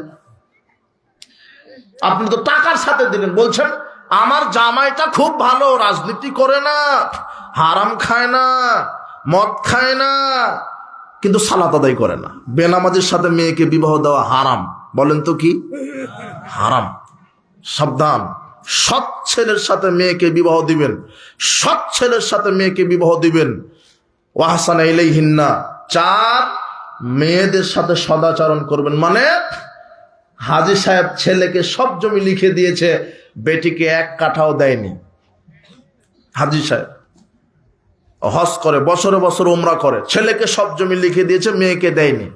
হজ এয়ারপোর্টেই যায়নি, কাবা ঘরে যাওয়া বহুদূরের কথা, এয়ারপোর্টেই যায়নি। মুহাম্মদ সাল্লাল্লাহু আলাইহি ওয়াসাল্লাম বলছেন যে নারীদের সাথে, মেয়েদের সাথে সদাচরণ করো, মেয়েদের সাথে সদাচরণ করো। 4টে কাজ: 1 প্রতিপালন করেন, 2 শিষ্টাচার শিক্ষা দেন, 3 সৎ ছেলের সাথে বিবাহ দেন, 4 মেয়েদের সাথে সদাচরণ করেন। এই 4টা কাজ যদি মেয়েদের উপরে কোনো বাপ করতে পারে, ফালাহুল জান্নাহ, আল্লাহর নবী বলছেন ওই বাপের উপরে আল্লাহ জান্নাতকে ওয়াজিব করে দিবেন। সন্তানকে প্রতিপালন করুন, ছেলে মেয়েকে সঠিক শিক্ষা দেন। অভিভাবকদের সচেতনমূলক কথা বলছি, আপনি আপনার ছেলে মেয়েকে সঠিক দিন শিক্ষা দিন। লোকমান হাকিম তার ছেলেকে বলছে আব্বু শিরক করো না, 2 ছোট বড় কোনো পাপ করো না, আল্লাহর কাছে উপস্থিত হতে হবে। 3 আকিমিস সালাত, কি আদায় করো? সালাত। ছেলে মেয়েকে বলেন সালাত আদায় করতে হবে। 4 ভালো কাজের আদেশ করো, 5 মন্দ কাজের নিষেধ করো, 6 বিপদে ধৈর্য ধারণ করো। সমাজে ভালো কাজের আদেশ, মন্দ কাজের নিষেধ করতে গেলে বিপদ হবে, বাধা আসবে, তখন তুমি ধৈর্য ধারণ করো, সবর করো, আল্লাহর উপরে ধৈর্য ধারণ করো, আল্লাহর কাছে সাহায্য চাও। 7, মানুষকে হেয় তুচ্ছ করো না, অবজ্ঞা করো না। 8, তুমি জমিনে অহংকার দাম্ভিকতার সাথে চলো না। আল্লাহ দাম্ভিক লোককে ভালোবাসে না, অহংকারীকে ভালোবাসে না। অনুপরিমাণ অহংকার থাকলে সে জান্নাতে যাবে না। দাম্ভিক লোককে ভালোবাসে না। দাম্ভিক লোককে আল্লাহ ধ্বংস করে দেন, জালেমকে ধ্বংস করে দেন। 9, আল্লাহর নবী বলছেন কণ্ঠকে নিচু রাখো, কণ্ঠকে নিচু রাখো, কণ্ঠ উঁচু করো না, গর্ধবের মতো কথা বলো না। সবচেয়ে নিকৃষ্ট স্বর গর্ধবের স্বর। 10, মধ্যম পন্থায় চলো, মধ্যম পন্থায় চলো। সমাজে চলতে গেলে বিনয়, নম্রতা, ভদ্রতা, শিষ্টাচার, শালীনতা নিয়ে চলো। এইভাবে বাপ তার সন্তানকে শিষ্টাচার শিক্ষা দিচ্ছেন। আপনি কি এইভাবে শিষ্টাচার শিক্ষা দিয়েছেন? আপনি কিভাবে আপনার সন্তানকে শিষ্টাচার শিক্ষা দিয়েছেন? মুহাম্মদ সাল্লাল্লাহু আলাইহি ওয়াসাল্লাম বলছেন জাহালাত বেড়ে যাবে, মূর্খতা বেড়ে যাবে, আর বিদ্যা উঠে যাবে। আপনাকে দেখায় সমাজে প্রায় মূর্খতার উপর দিয়ে চলছে, দিনের ব্যাপারে কোনো জ্ঞান নেই, দুনিয়া নিয়ে মাস্টার ডিগ্রি পাস, দুনিয়া, দিনের ব্যাপারে কোনো জ্ঞান নেই। কিভাবে সালাত সিয়াম আদায় করতে হয়, কিভাবে আল্লাহর ইবাদত করতে হয়, সমাজে কিভাবে নেতৃত্ব দিতে হয়, কোরআন হাদিসের জ্ঞান নেই, আল্লাহর বিধানকে মূল্যায়ন করছে না। এই শিক্ষা দিয়ে কি হবে? উপস্থিত বৈঠকের মুসলিম দ্বীনি ভাই বোন, যারা অভিভাবক, তাদেরকে সচেতনমূলক কথা এই যে আপনার ছেলে মেয়েকে কোরআন সুন্নাহর জ্ঞান শিক্ষা দেন, আপনার ছেলে মেয়েকে দ্বীনের জ্ঞান শিক্ষা দেন। যদি দ্বীনের জ্ঞান শিক্ষা দেন, এই ছেলেটা আপনার জন্য দোয়া করবে। আপনার জন্য কিভাবে দোয়া করবে? আল্লাহুম্মা মাগফির লাহু ওয়ারহামহু ওয়াফি ওয়াফানহু ওয়াকরিম নুজুলাহু ওয়াসি মাদখালাহু ওয়াগসিলহু বিল মাই ওয়াসসালজি ওয়াল বারাদ ওয়ানাক্কিহি মিনাল খাতায়া কামা ওয়ানাক্কাস সাবুল আবিয়াজু মিনাদ দানাস ওয়াবদিলহু দারান খারাম মিন দারিহি ওয়াদখিলুল জান্নাহ ওয়াইসু মিন আযাবিল কবরে ওয়া মিন আযাবিন নার। এইভাবে দোয়া করবে। আপনার এই সৎ ছেলে, আলেম ছেলেটা দোয়া করবে, ইন্নাল্লাহা আযজা ওয়া জাল ইয়ারফাউ দারাজা ফিল আবদি সালিহ ফিল জান্নাহ। মুহাম্মদ সাল্লাল্লাহু আলাইহি ওয়াসাল্লাম বলছেন জান্নাতে কিছু অভিভাবকের মর্যাদা বাড়িয়ে দিবেন, জান্নাতে কিছু পিতামাতার মর্যাদা বাড়িয়ে দিবেন। তখন পিতামাতা আল্লাহকে বলবে আয়া রব আন্না লিহাজিহি, এত মর্যাদা আমাদের, এত মর্যাদা কি করে আমাদের হলো? তখন আল্লাহ বলবেন বিস্তিগফার ওয়ালাদিকালা, শোনা, ওই যে তোমার সব ছেলে মেয়ে দুনিয়াতে রেখে এসেছিলে, যাদেরকে দ্বীনের জ্ঞান দিয়েছিলে, কোরআন হাদিসের জ্ঞান দিয়েছিলে, তারা তোমার জন্য, তোমাদের জন্য আমার কাছে ইস্তেগফার পাঠ করেছে, দোয়া করেছে, তাহাজ্জুদ পড়ে কবরের পাশে গিয়ে তারা তোমাদের জন্য দোয়া করেছে। তোমরা অত বেশি আমল করনি, তো কি হয়েছে? শুধু ফরজ সিয়াম সালাত এগুলো আদায় করেছো, বেশি বেশি নফল কোরআন তেলাওয়াত দান সাদকা অত করতে পারোনি, কি হয়েছে? ওই যে সৎ সন্তান ছেলে মেয়ে তারা দোয়া করেছে তোমাদের জন্য, তাই আমি আল্লাহ তোমার সন্তানের দোয়ার বদলতে আমি তোমাদেরকে জান্নাতে অনেক মর্যাদা দান করে দিলাম। এইরকম সুযোগ্য সৎ সন্তান রেখে যান। কিন্তু আপনি যাকে রেখে গেছেন, এই সন্তান দিয়ে কি হবে? যে চাঁদাবাজি করে বেড়ায়, টেন্ডারবাজি করে বেড়ায়, সন্ত্রাসী করে বেড়ায়, যে চাঁদাবাজ, যে দুর্নীতিবাজ, যে হারামখোর, যে ঘুষখোর, যে সালাত জানে না, যে সিয়াম জানে না, যে আল্লাহর দ্বীনের সাথে নাফরমানি করে, আল্লাহর সাথে, আল্লাহর নবীর সাথে মুনাফিকি করে, এই সন্তান দিয়ে কি হবে? উপস্থিত বৈঠকের মুসলিম দ্বীনি ভাই বোন, আপনি সচেতন হন। সমাজকে বাঁচাতে গেলে, জাহেলিয়াত মুক্ত করতে গেলে দ্বীন শিক্ষার কোনো বিকল্প নেই। মাদক, জেনাবা বিচার, যৌনাচার, গান বাজনা, আজকে জাহেলিয়াতে গোটা সমাজটা একেবারে পরিপূর্ণ হয়ে গেছে, মাদকতায় ছেয়ে গেছে, মাদকতায় ছেয়ে গেছে। বিড়িখুর, সিগারেটখুর, জর্দাখুর, ইয়াবাখুর, গোলখুর, ফেন্সিডিলখুর, হিরোইনখুর, প্রায় মানুষই হারামখুরের সাথে সম্পৃক্ত। আপনি সমাজে দেখেন 10টা ব্যাটারি দিয়ে টর্চ লাইট তৈরি করে এইভাবে সমাজে মেরে দেখেন, হালালখুর পাওয়াই কঠিন। যাকে ধরবেন মনে হচ্ছে সেই হারামখোর, যাকে দেখবেন সেই হারামখোর। আপনি অটো চালককে জিজ্ঞাসা করেন, ভাই অটো কিনেছেন কি দিয়ে? বলবে যে ব্যাংক থেকে লোন নিয়েছি। কথা বুঝেননি মনে হয়। পানের দোকানদারকে জিজ্ঞাসা করেন দোকান কি দিয়ে শুরু করেছেন, ও বলবে ব্যাংক থেকে লোন নিয়েছি। বলছে বাড়ি করলেন কিভাবে, 10 তলা ফ্ল্যাট করলেন কিভাবে, তো ব্যাংকের লোনের টাকা দিয়ে। গাড়ি করলেন কিভাবে, লোনের টাকা দিয়ে। ব্যবসা বলছে যে এই যে হুজুর আমার এই যে মোটরসাইকেলের শোরুম 5 কোটি টাকা ইনভেস্ট করা আছে, টাকা কোথায় পেয়েছেন, তো সুদী ব্যাংক থেকে লোন নিয়েছি। ব্যবসা প্রতিষ্ঠান হারাম, কথা বোঝা যায়নি মনে হয়, প্রায় হারামের সাথে জড়িত। প্রায় এই সুদ ঘুষ এগুলি, সুদ হচ্ছে হারাম, সুদ হারাম। আর আপনার এই দিনাজপুর কাহারোলে জমিকটের ব্যবস্থা আছে কিনা আমার জানা নাই। জমিকট মানে বুঝেন কি, বন্ধক। আমি 2 বিঘা নিলাম আপনার কাছ থেকে 4 লক্ষ টাকা দিয়ে, যতদিন আপনি আমাকে টাকা ফেরত না দিবেন জমি খেতেই থাকবো। এটা হলো অরিজিনাল সুদের ব্যবসা, হারাম। কথা বুঝেননি মনে হয় কথা। সকালে জমি ফেরত নেবেন, যা হয়েছে হয়েছে, আল্লাহর কাছে ক্ষমা চান। আমি ওইভাবে কট নিয়ে ওই জমিতে ফসল ফলিয়ে ফসল বিক্রি করে খেয়ে তাহাজ্জুদ পড়লে তাহাজ্জুদের নেকি কবুল হবে না। কথা বুঝেননি মনে হয়। সুদ হারাম, সুদী ব্যাংকে চাকরি করা হারাম। আরে চাকরি করা হারাম তো হারাম, সুদী ব্যাংকে যারা চাকরি করে মাঠ কর্মী ম্যানেজার এদেরকে ঘর ভাড়া দেওয়াও হারাম। প্রায় হারাম, খুব আশ্চর্য কথা, প্রায় হারামের সাথে চলছে সুদ, হারাম। আর ঘুষখোর তো অফিস আদালতে পরিপূর্ণ হয়ে আছে।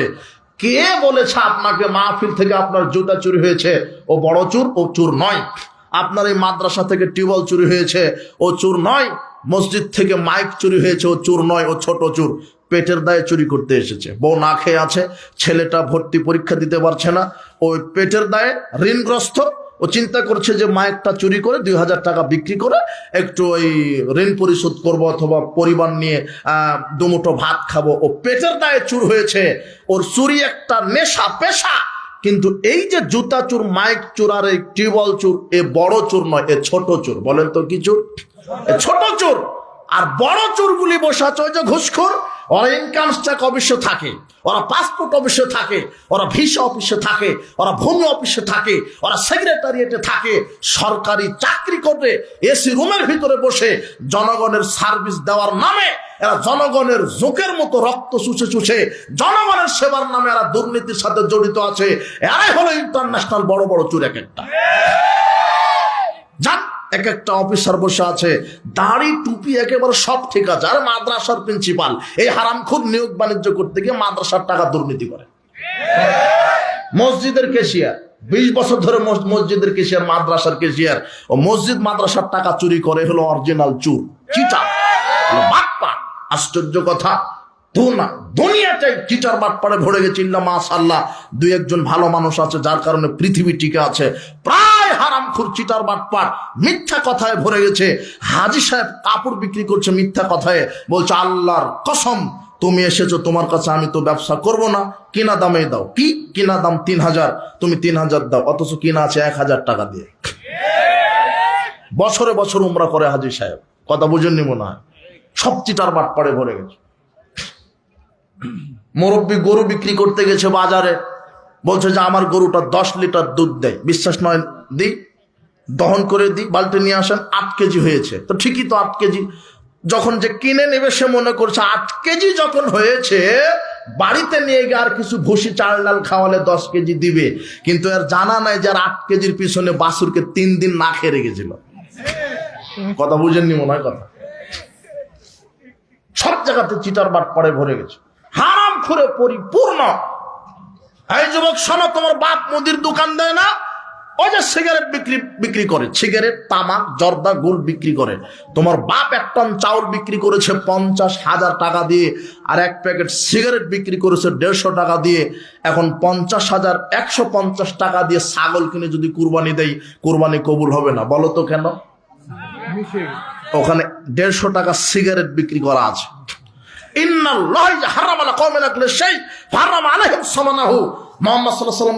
আল্লাহ যেই জাতির উপরে যে জিনিস খাওয়া হারাম করেন তার ব্যবসা হারাম।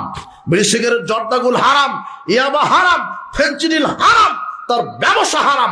বিড়ি সিগারেট বিক্রি করা হারাম, তা খাওয়া হারাম, তা সরবরাহ করা হারাম, তা বহন করা হারাম, তার লভ্যাংশ খাওয়া হারাম। আল্লাহ তাদের সবার উপর অভিশাপ নাজিল করেছে, যারা মদ খায়, যারা ইয়াবা খায়, যারা ফেন্সিডিল খায়, যারা গাঁজা খায়, যারা বিড়ি খায়, সিগারেট খায়, জর্দা খায়, গুল খায়, এগুলি বিক্রি করা হারাম, এগুলি খাওয়া হারাম। সমাজটা পরিপূর্ণ হয়ে গেছে হারাম করে। আপনি দেখেন সব জায়গাতে চাঁদাবাজ, সব জায়গাতে দুর্নীতিবাজ, সব জায়গাতে ঘুষখোর, সব জায়গাতে সুদখোর।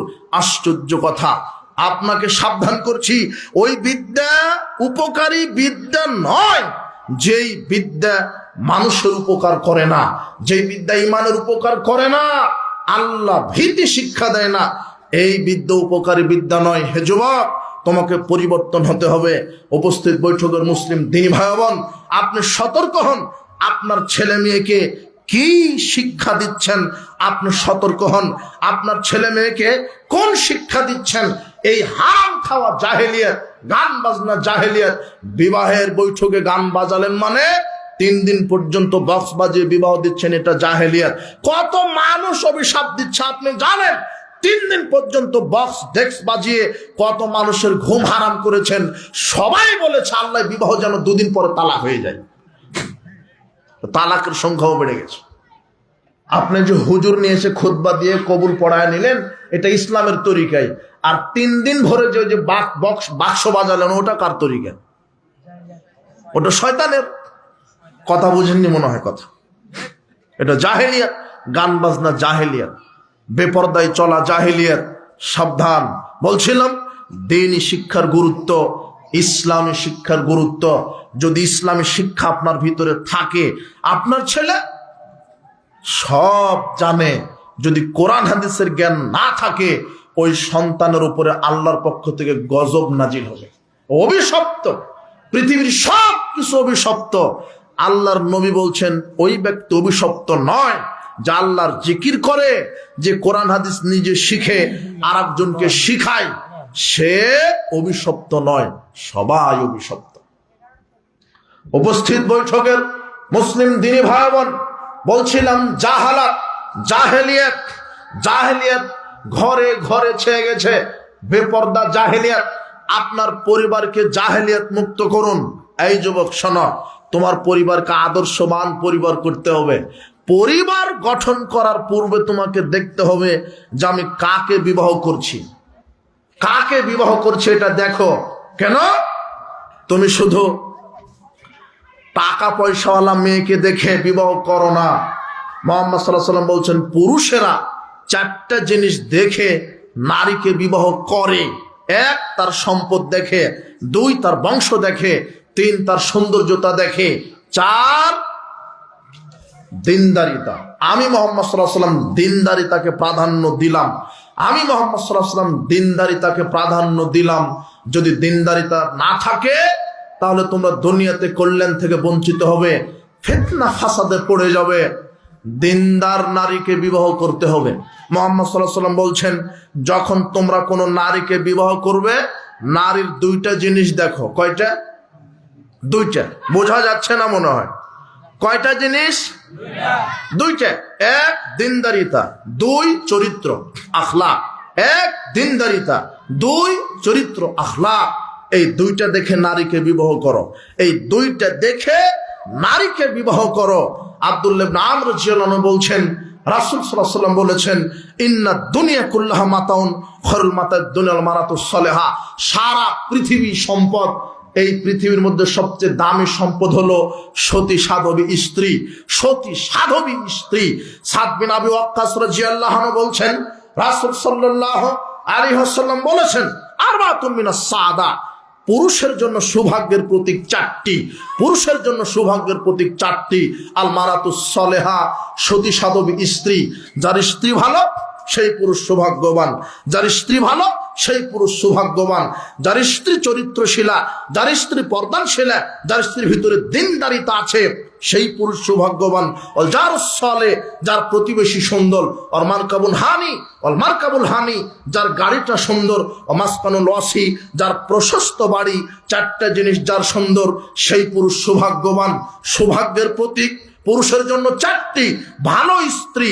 ভালো স্ত্রী মানে চোখ যেইভাবে চলে স্ত্রী সেইভাবে চলে আনুগত্যশীল স্ত্রী, চোখ যেইভাবে চলে স্ত্রী সেইভাবে চলে আনুগত্যশীল স্ত্রী, আনুগত্যশীল এই স্ত্রী, এই স্ত্রী ভালো স্ত্রী।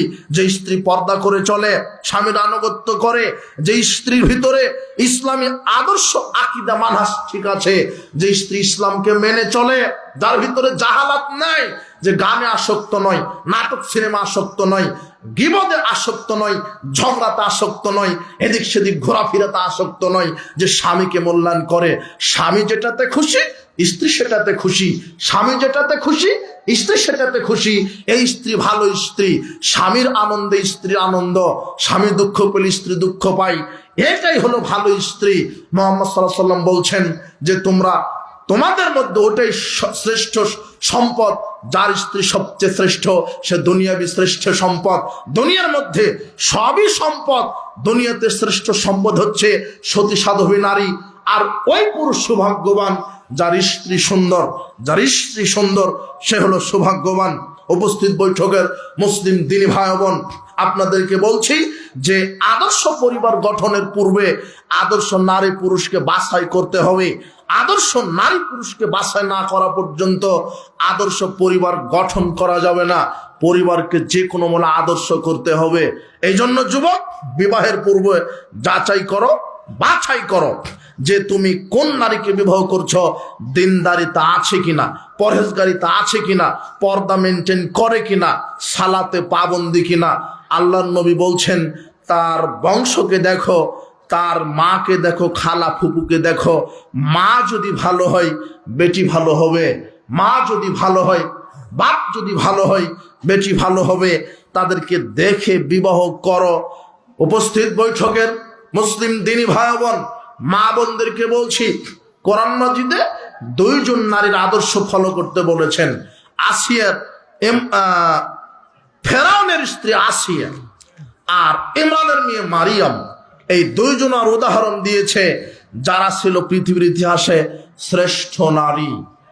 আবু উমামা বাহিনী রাদিয়াল্লাহু আনহু বলছেন, আফজালু নিসা মিন আহলিল জান্নাহ, জান্নাতবাসীদের মধ্যে চারজন নারী শ্রেষ্ঠ।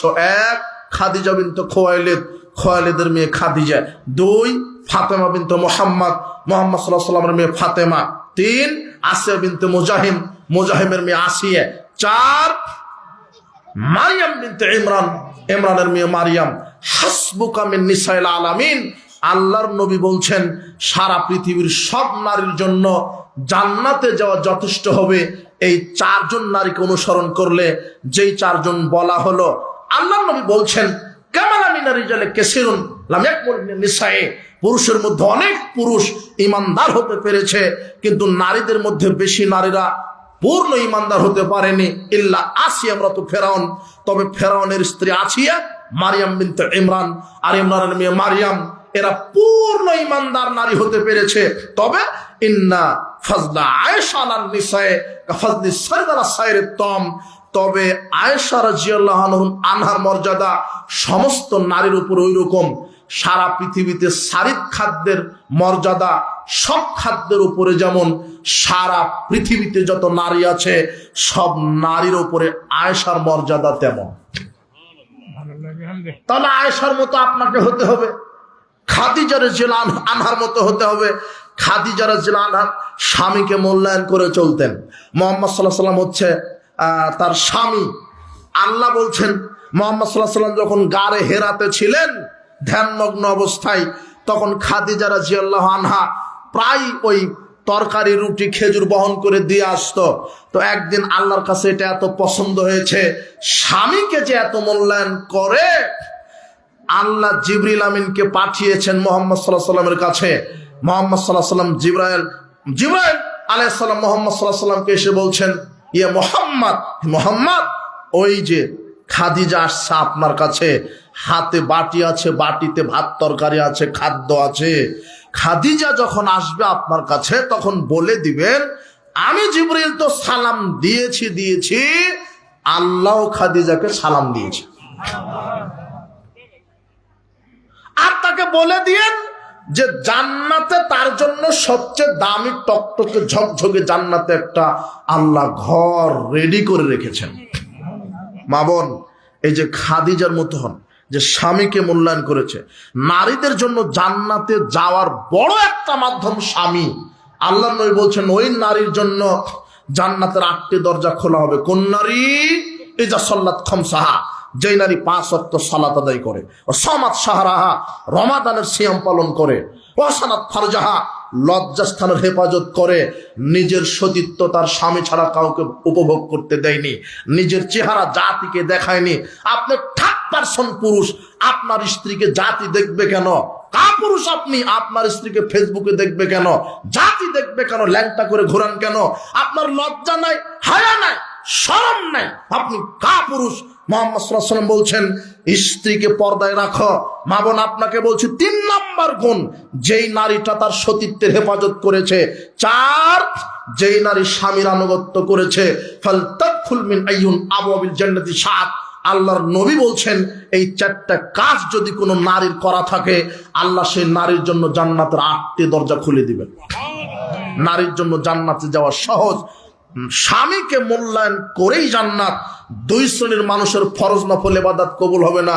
তার এক হচ্ছে ওই স্ত্রী যে স্ত্রী স্বামীকে মূল্যায়ন করে না। স্বামীর আনুগত্য যে স্ত্রী করে না, তার সালাত আল্লাহ কবুল করেন না। কয়েক শ্রেণীর লোকের দিকে আল্লাহ বিচার মাঠে তাকাবেন না।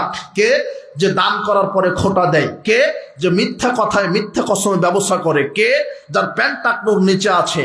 কে? যে মিথ্যা কথা বলে। কে? যে বিবাহের পরে জেনা করে। কে?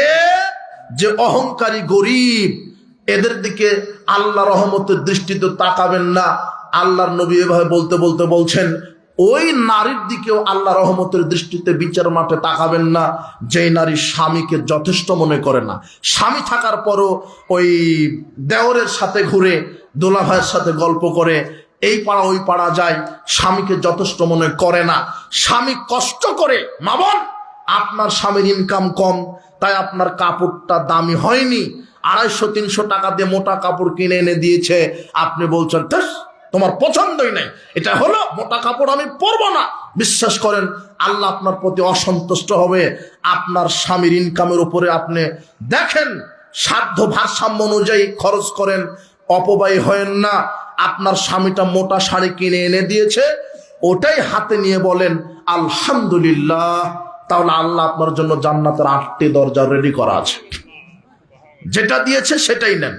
অনেক স্ত্রী আছে স্বামীকে প্রত্যেক দিন ঘুতাতে ঘুতাতে হারামখোর তৈরি করে। তোমার কি আছে? অমুকের এসি আছে, ডিচি আছে, হ্যাঁ এই আছে, তোমার কি আছে?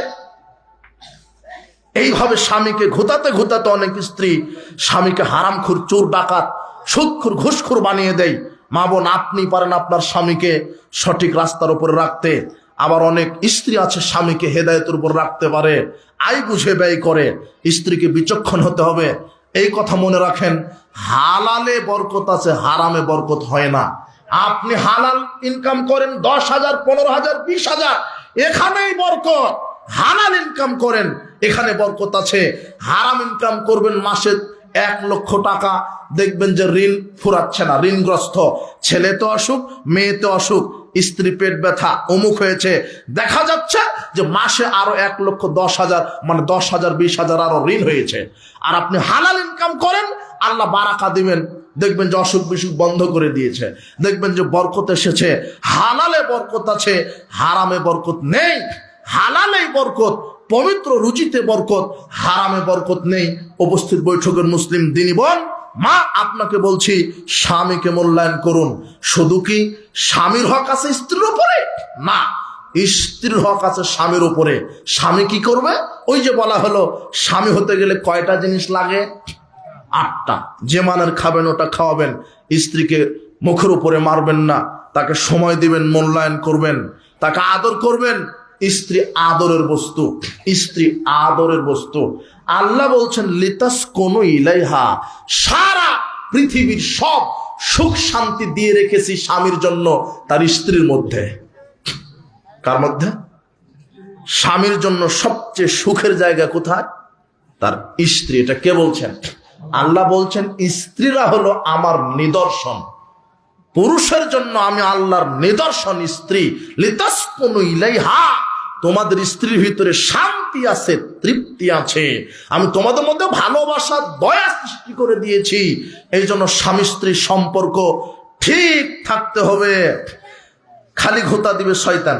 শয়তান সমুদ্রের উপর একটা সিংহাসনে বসে থেকে তার সেনাবাহিনীকে বলায়, যা অমুককে পথভ্রষ্ট কর। সেনাবাহিনীর এসে বলে, জনাব, আমি অমুকের মধ্যে গন্ডগোল বাঁধিয়ে দিয়েছি, দুই ভাই গন্ডগোল বাঁধিয়ে দিয়েছে, না তুই কিছুই করিসনি। আমি অমুকের সাথে অমুকের হট্টগোল বাঁধিয়ে দিয়েছি, না তুই কিছুই করিসনি। অমুক দিয়ে চুরি করে নিয়েছে, না তুই কিছুই করিসনি। অমুক দিয়ে জেনা করে নিয়ে, না তুই কিছুই করিসনি। আর একজন এসে বলে, জনাব, আমি স্বামী স্ত্রীর ভিতরে গন্ডগোল পাকিয়ে দিয়েছি। তখন ইবলিস শয়তান তার সিংহাসন থেকে উঠে তাকে আলিঙ্গন করে নিয়ে বলে, তুমি কাজের মতো কাজ করেছ। তুচ্ছ কথা নিয়ে দেখেন যে তালাক। আপনি ওই মোটা কাপড়টা এনে দিয়েছেন আপনার স্ত্রী, ভাই কি পছন্দ, তোমার ভাত খাবো না। আর শয়তান বলে, দে গালি দে, দে গালি দে, তোর স্বামীকে দে গালি দে, বল তালাক চা, তালাক চা, তালাক দে, খাবো না। স্বামীও তখন বলে, যা দিলাম তালাক, 100 তালাক, তালাক। কথা বুঝেননি মনে হয়? তুচ্ছ ঘটনা নিয়ে, কিন্তু তুচ্ছ ঘটনা মানে ইবলিস বলছে, বল স্বামীকে গালি দে, তোর স্বামী তোকে কিছুই দেয় না, তোর স্বামী তোকে কিছুই দেয় না, ও যে অমুককে দেয়, তোকে কিছুই দেয় না, দে গালি দে, তালাক চা, তালাক চা। এইভাবে শয়তান বলে। কথা বুঝেননি মনে হয়? ইবলিস এভাবে পাঠিয়ে দিয়েছে তার সেনাবাহিনীকে। ইবলিস তাকে আলিঙ্গন করে নিয়ে বলে, তুমি ঠিক করেছ, স্বামী স্ত্রীর মধ্যে ঝগড়া বাঁধিয়ে দিয়েছ। মা বোন, স্বামীকে মূল্যায়ন করেই জান্নাত। কাপড় মোটা দিলেও মূল্যায়ন করতে হবে, চিকন দিলেও মূল্যায়ন করতে হবে। তাই বলে শুধু স্বামীর হক স্ত্রীর উপরে নেই, স্ত্রীর হক কার উপরে আছে? আপনার স্ত্রীকে সময় দিবেন, সাংসারিক কাজে সময় দিবেন। মুহাম্মদ সাল্লাল্লাহু আলাইহি ওয়াসাল্লাম হচ্ছেন প্রেসিডেন্ট। কে? মুহাম্মদ সাল্লাল্লাহু আলাইহি ওয়াসাল্লাম প্রেসিডেন্ট, মদিনার প্রেসিডেন্ট। এরপরেও তিনি তার স্ত্রীদের সাংসারিক কাজে সহযোগিতা করতেন। কানা ফি মেহনাতি আহলি ইয়ানি খিদমাত আহলি। আয়েশা রাদিয়াল্লাহু আনহা বলছেন, আমাদের সংসারে তিনি সাধারণ মানুষের মতো কাজ করতেন, মানে ঘর ঝাড়ু দিয়ে দিতেন স্ত্রীর, একদিন সাহায্য করতেন, স্ত্রীর কাজ একটু হালকা হয়ে গেল, রান্নার কাজে সহযোগিতা করতেন। আয়েশা রাদিয়াল্লাহু আনহা বলছেন, কাপড় সেলাই করে দিতেন, কাপড়ে জুতাতে তালি লাগাতেন, বকরির দুধ দহন করে দিতেন। কে? মুহাম্মদ সাল্লাল্লাহু আলাইহি ওয়াসাল্লাম। যখন সালাতের আজান হতো তখন সালাতে চলে যেতেন। আপনি স্ত্রীর কাজে কি সহযোগিতা করেন? আপনি তো নবাবজাদা খান, আপনি ওই যে চাকরি থেকে বা মাঠ থেকে ব্যবসা থেকে এসে, কোথায় খাবার, তাড়াতাড়ি খাবার দাও, খেতে বসে ঝাল একটু কম হয়েছে, দিলেন গোষ্ঠী সহ গালি। হ্যাঁ, তোর মা তোকে কিছু শিখায়নি, রান্না করতে জানিস না, লবণে হয়নি, কি শিখে একেবারে দিলেন গালি। আরে যে স্ত্রী আপনাকে 365 দিন রান্না করে দিল, একদিন লবণে কম বেশি হতে পারে। স্ত্রীর প্রশংসা করেন, স্ত্রীর প্রশংসা করেন, রান্নার কাজে সহযোগিতা করেন, স্ত্রীর প্রশংসা করেন, তার গুণগান গান, স্ত্রীকে সময় দেন। সাহাবীরা যখন রাস্তা রাস্তায় পায়চারি করতেন, মুহাম্মদ সাল্লাল্লাহু আলাইহি ওয়াসাল্লাম কঠোর হয়ে যেতেন। ইরজিলা আলাইকুম, বাড়িতে ফিরে যাও, যাও স্ত্রীর কাছে যাও, ফাকিমু ফিহিম, স্ত্রীকে সময় দাও, ওয়ামুরহুম, তাদেরকে কোরআন হাদিসের নির্দেশ দাও, ওয়াল্লিমুহুম, তাদেরকে দিন শিক্ষা দাও। স্ত্রীদেরকে নিয়ে বসতে হয়, সপ্তাহে 1 দিন 2 দিন বসবেন, শরীয়তের জ্ঞান শিক্ষা দিবেন, আল্লাহর ভয় শিক্ষা দিবেন। ছেলে মেয়েকে নিয়ে বসতে হয়, পারিবারিক দাস দিতে হয়। আপনার ভিতরে কিছুই নেই, ও বাপ বেটা সবাই ল্যাংটা নারী নিয়ে বসে আছে, জাহেলিয়াত। বাপ আছে এক রুমে, বেটা আছে আর এক রুমে, স্ত্রী আছে আর এক রুমে, সবাই মোবাইলে তাহাজ্জুদ পড়ছে, সবাই মোবাইল, বড়ি ছড়ি সবাই। আশ্চর্য কথা, সময় দিবেন, পরিবারটাই জাহেলিয়াত। আশ্চর্য কথা, স্ত্রীকে সময় দেন, স্ত্রীর প্রশংসা করো, বেশি বেশি প্রশংসা করবেন। তোমার হাতের রান্না খুব ভালো, ভালো হোক আর না হোক, প্রশংসা করতে হবে। আর স্ত্রী যারা আছেন মহিলা, এরা বুড়ি হতে চায় না। যদি বলেন যে চুল পেকে যাচ্ছে, তাহলে অসন্তুষ্ট হবে। যদি বলেন যে চামড়া ঘুষ পড়ে যাচ্ছে, অসন্তুষ্ট হবে। খালি সৌন্দর্যতার বর্ণনা দিবেন, আয়েশা তুমি দিন দিন ডানা কাটা পরীর মতো হচ্ছ, এইভাবে বর্ণনা। দেখবেন যে আপনার সারা রাত পা টিপে দিবে। স্ত্রীর প্রশংসা, কথা বুঝেননি মনে হয়? স্বামী স্ত্রী একটু খেলাধুলা করবেন। রাসূল সাল্লাল্লাহু আলাইহি ওয়াসাল্লাম বলছেন, আয়েশা চলো তো আজকে একটু দৌড় প্রতিযোগিতা। দৌড় প্রতিযোগিতায় আয়েশা রাদিয়াল্লাহু আনহা ফার্স্ট হয়েছে। কিছুদিন পর রাসূল বলছেন, চলো তো আজকে দেখি। এই দিনে রাসূল সাল্লাল্লাহু আলাইহি ওয়াসাল্লাম দৌড়ে আগের যে ফার্স্ট হয়েছে, তখন রাসূল সাল্লাল্লাহু আলাইহি ওয়াসাল্লাম বলছেন, আয়েশা ওই দিনের প্রতিশোধ নিয়ে নিলাম। আচ্ছা বলতে পারেন এই মুহূর্তটা কেমন ছিল? বলতে পারেন কি? এইভাবে মূল্যায়ন করেন। কিসের মূল্যায়ন? চেয়েছেন পানি গরম ঠান্ডা নেব, ঠাক করে বলছে খালে খা না খালে না খা। আশ্চর্য কথা। কেন দিয়েছে? ওই যে 5 লাখের কাছে বিক্রি হয়ে আছেন, কথা বুঝেননি মনে হয়। পুরুষ হলে আর ওই কথা বলতো না। স্বামীকে মূল্যায়ন করেন, আপনি আপনার স্ত্রীকে মূল্যায়ন করেন। আদর্শ পরিবার গঠনে আদর্শ পরিবার সেটাই যেই পরিবারে 5 ওয়াক্ত সালাত আছে। কি আছে? 5 ওয়াক্ত কি? সালাত। যেই পরিবারে পর্দা আছে, যেই পরিবার হালাল খায়, যেই পরিবারে নিয়মিত কোরআন তেলাওয়াত হয়, কথা বুঝেননি মনে হয়। এই পরিবার আদর্শ পরিবার। আপনার ছেলে মেয়েকে দিনের শিক্ষা দেন, আপনি নিজে পিতামাতা আপনারা শরীয়তের উপরে থাকুন, ইসলামের উপরে থাকুন। আল্লাহ আমাদেরকে আদর্শ পরিবার গঠনে, জাহেলিয়াত মুক্ত পরিবার গঠনে আল্লাহ আমাদেরকে তৌফিক দান করুন, আমিন। আজকের ইসলামী সম্মেলন যারা যেভাবে সহযোগিতা করেছেন, আল্লাহ তুমি তাদেরকে পূর্ণ যাজায় খায়ের দান করো। যারা এসেছেন যত নারী পুরুষ যুবক, অনেক কিশোর শৈশব লোকেরা, কিশোর যারা, আমি দেখলাম যে প্রায় 80% জনই দেখছি যুবকেরা। যুবক, তোমরা ইসলামের ছায়াতলে থাকো, জাহেলিয়াতের ছায়াতলে পা বাড়িও না। আল্লাহ আমাদের সবাইকে ক্ষমা করুন, সঠিক কোরআন এবং সহিহ সুন্নাহর বুঝ দান করুন, কোরআন এবং সহিহ সুন্নাহ থেকে আমল করার তৌফিক দান করুন। কি আসছে? এটা কি আমাদের এলাকায় জুয়া মদ বেশি কিছু বলেন? জুয়া মদ হয়েছে তো। আমাদের এলাকায় রাস্তা নিয়ে বেশি ঝামেলা কিছু বলেন? রাসূল বলছেন রাস্তা নিয়ে ঝামেলা হলে ডবল করে দিতে হবে, প্রশাসনের আশ্রয় নিয়ে ডবল করে নেবেন রাস্তাটা। রাস্তা নিয়ে যেখানে ঝামেলা, ওটা ডবল হবে রাস্তা। মানুষের উপরে জুলুম করে হিংসা করে টিকে থাকেন না। জুলুম হিংসা করে টিকে থাকা যাবে না। মানুষের জন্য পথ প্রশস্ত করে দেন, আল্লাহ আপনার জন্য বিচারের মাঠ সহজ করে দিবেন। আমাদের এলাকায় সুদের হার বেশি হয়ে গেছে। আমার মায়ের জন্য দোয়া করিয়েন, আল্লাহ তোমার মাকে ক্ষমা করুন, রহম করুন, সুস্থতা দান করুন। মানুষ ঘুমালে রূহ কোথায় যায়? আর ঘুম অবস্থায় মৃত্যু হয় কি? মানুষ ঘুমালে রূহ আল্লাহর জিম্মাদারে থাকে, আল্লাহর জিম্মায় থাকে। মানুষ ঘুমিয়ে গেলে রূহ চলে যায়, তখন মানুষ মারা যায়, মানুষ মৃত। তুমি দৈনিক মরে যাও। তুমি এই জন্যই তো বলো আল্লাহুম্মা বিসমিকা আমুতু আহিয়া, আল্লাহ আমি তোমার নামে মরছি, তোমার নামে জীবিত হব। যদি ঘুমের মধ্যে তুমি মারা যাও, চলে গেলে, আর যদি রুহটা ফেরত দেয় তাহলে জীবিত হলে। কথা বুঝনি মনে হয় তুমি। ইউটিউব বা ফেসবুক থেকে টাকা উপার্জন করা হারাম, হালাল নয়। বেনামাজির জানাজা পড়া যাবে না। বেনামাজি অনেক কোয়ালিটির আছে যে একদমই পড়ে না, তারটা পড়েন না। আমি জানি, তারপরেও জানতে চাই সব জায়গায় কি মোনাজাত করা যাবে? কোন জায়গায় যাবে আর কোন জায়গায় যাবে না। ব্যক্তিগতভাবে তুমি মোনাজাত করো, কিন্তু সম্মিলিত মোনাজাত সব জায়গাতে নয়। ফরজ সালাতের 5 ওয়াক্ত ফরজ সালাতের পর, ইদায়নের পর, তারাবির পর, তাহাজ্জুদের পর, জানাজার পর, দাফনের পর, বিবাহ বৈঠকের পর, ইসলামী জালসা তাফসীর মাহফিলের পর সবাইকে নিয়ে সম্মিলিত মোনাজাত বিদআত। কেন? রাসূল সাল্লাল্লাহু আলাইহি ওয়াসাল্লাম করেননি।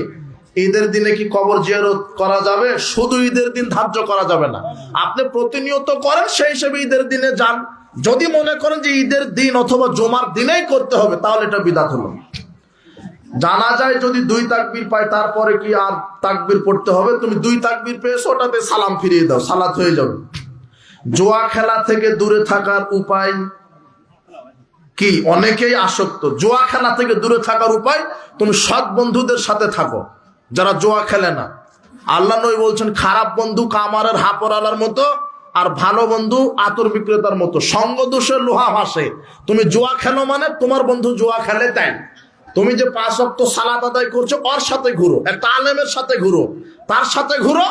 আল্লাহ তোমাকে ইনশাল্লাহ হেদায়েতের রাস্তা দেখাবে। তুমি বন্ধু নির্বাচনে তুমি ভুল করেছো। তুমি জামাতবদ্ধ থাকো, একাকী থেকো না। একার সাথে শয়তান থাকে, ভালো মানুষের সাথে থাকো। যুবকরা রমজান মাসে তারাবি পড়া বাদে ডাব চুরি করে। আমার বন্ধু যাদের সাথে আমার শৈশব থেকে বর্তমানেও চলাচল, আমি নেশা করি না, কিন্তু তারা দেশের ভয়াবহ নেশায় জড়িয়েছে। আমি তাদেরকে অনেক ভাবে বলে থাকি, পথে আনার চেষ্টা করি, পারি না। আমার মন কি এক এক মন আমার এখন আমার করণীয় কি? আচ্ছা, তুমি তাদের জন্য তাদেরকে বলতে থাকো আর আল্লাহর কাছে হেদায়েতের দোয়া করো, আল্লাহ তুমি আমার বন্ধুদেরকে হেদায়েত দান করো, আর তাদেরকে তুমি নসিহত করতে থাকো আর বলো যে বন্ধু তুমি যদি এভাবে এগুলো না ছাড়ো তোমার সাথে থাকবো না। দেশ যে দর্শনীয় স্থানে বা পার্কে ভাস্কর্য অশ্লীলতা রয়েছে, মাদ্রাসা থেকে এমন জায়গায় শিক্ষা সফরে যাওয়া যাবে কি? আচ্ছা আচ্ছা, যেগুলি স্থানে পার্কে ওই দর্শনীয় যা পূজার বা ওগুলো সম্মান করার জন্য না, আরো অনেক ভালো কিছু আছে তো, ওরা করেছে, ওরা পাপের দায়ী হবে।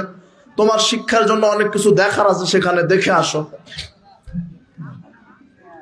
দর্শনীয় স্থানে যাবে, কিন্তু বিজাতিদের কোনো উপাসনালয় বা তাদের কোনো মণ্ডপে মূর্তিকে সম্মান করা যাবে না। দর্শনীয় স্থানে তুমি গেলে ওখানে মূর্তি থাক, তোমরা ওকে সম্মান করো না, ওরা যারা করেছে তারা পাপে থাকবে। ওখানে আরো অনেক দেখার জায়গা আছে। মানুষ মৃত্যুর পর 40 দিন পর রুহ কি বাসায় আসে? এইটা মিথ্যা কথা, কুসংস্কার। যে গেছে সে গেছেই। বারাকাল্লাহ ফিকুম, জাযাকুমুল্লাহ খায়ের। আমরা উস্তাদ আপনি বৈঠক দোয়া বলেন। হ্যাঁ জি, আসসালামু আলাইকুম ওয়া রাহমাতুল্লাহি ওয়া বারাকাতুহু।